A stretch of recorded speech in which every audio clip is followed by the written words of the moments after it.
Listen, most locum physicians set their rate in one of three ways. They ask a colleague, they take the very first number an agency throws at them, or, and this is the most dangerous one, they take their old employed salary and just convert it to an hourly figure.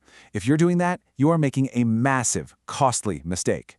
Welcome to This Explainer. Today, we're building your locum rate from the absolute ground up, using the exact math nobody ever shows you. Are you accidentally subsidizing your staffing agency? Seriously, ask yourself that. It's the defining question we have to answer before doing anything else. Because when you transition to independent contracting, there are these massive, hidden financial dangers. If you don't calculate your rate correctly, you aren't just making a little less money, you might literally be working for a fraction of what you're actually worth. You're basically paying for the privilege of working the assignment. No way we're letting that happen. Okay, let's dive into this. The core issue isn't that physicians are bad negotiators. Not at all. It's just that most have never actually modeled what 1099 income costs to earn. Think about your time as a W-2 employee. Your employer absorbed an enormous layer of costs for you. They paid half of your Social Security and Medicare taxes. They funded your malpractice. They handled all the licensing and credentialing. But as a 1099 locum clinician, every single one of those costs now falls entirely on your shoulders. Layer 1, target net income. Layer 2, fixed overheads. Layer 3, SE tax layer. Layer 4, variable costs. To survive and thrive as an independent contractor, you absolutely need foundational intelligence. And that comes in the form of this 4-layer model. A defensible locum rate isn't just pulled out of thin air, right? It's built systematically from these 4 distinct layers. Get any one of these wrong, and your entire rate floor just completely collapses. Layer 1, target net income. Work backward from your actual take-home goal. Layer 1 is pretty straightforward. Pick a real, concrete annual number that you want to pocket. Like, let's say, a hospitalist aiming to take home exactly $280,000 this year. Then there's Layer 2, your fixed annual overhead. These are your recurring costs, and you pay them regardless of how many assignments you actually take. State licenses, those can run up to $1,200. Your DEA registration is around $296 for 2026. Then CME and board recertifications, which accumulate super fast. But the biggest shock for most folks, self-funded malpractice. That can range anywhere from $7,000 to over $30,000, depending entirely on your specialty. Layer 3, the tax reality. As a 1099 physician, you pay both sides. Moving right along to Layer 3, listen closely because this is where clinicians dangerously underestimate their true costs. Look at the 2026 tax caps to see exactly what this means in reality. You're paying 12.4% for Social Security on your first $184,500. Then you've got the 2.9% Medicare tax. And get this, that has absolutely no cap. Plus, there's an additional 0.9% if you're a single filer making over $200,000. So, if you net $400,000, that translates to roughly $34,500 flowing right out of your pocket before federal income tax even enters the chat. All of that adds up to a massive 15.3% base self-employment tax burden. This isn't optional, and it's definitely not a surprise bill you want to suddenly discover in April. As a 1099 clinician, you are fully responsible for covering this entire chunk. That means this exact percentage needs to be explicitly baked into your hourly rate model right from day one. Now, what's really interesting here is the good news. To offset that tax hit, we have the Qualified Business Income, or QBI deduction.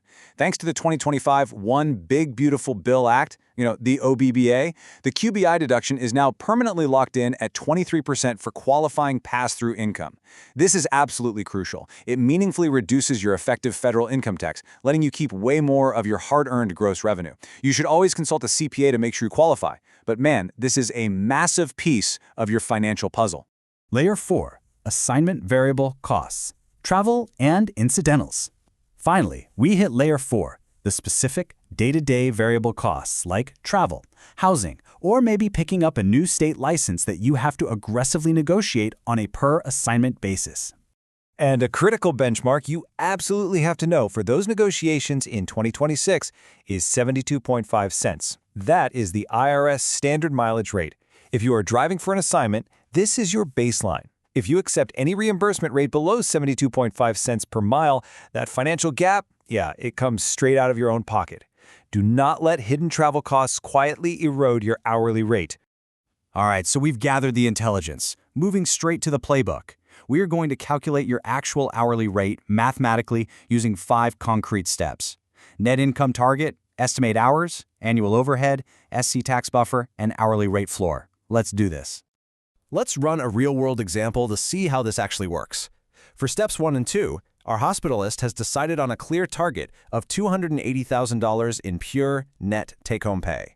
Then we estimate the billable hours. Once you account for credentialing time, travel days, and normal schedule gaps, a highly realistic expectation for a primary locum income is about 1,400 billable hours a year. Step 3 is calculating that fixed annual overhead. Let's assume our hospitalist has licenses across 3 different states, DEA registration, CME, and CPA fees. But, crucially, let's assume their agency actually provides their malpractice coverage. Because that specific massive cost is covered, their fixed overhead totals a very manageable $18,000 for the year. So, the crucial point is step 4, applying the tax buffer.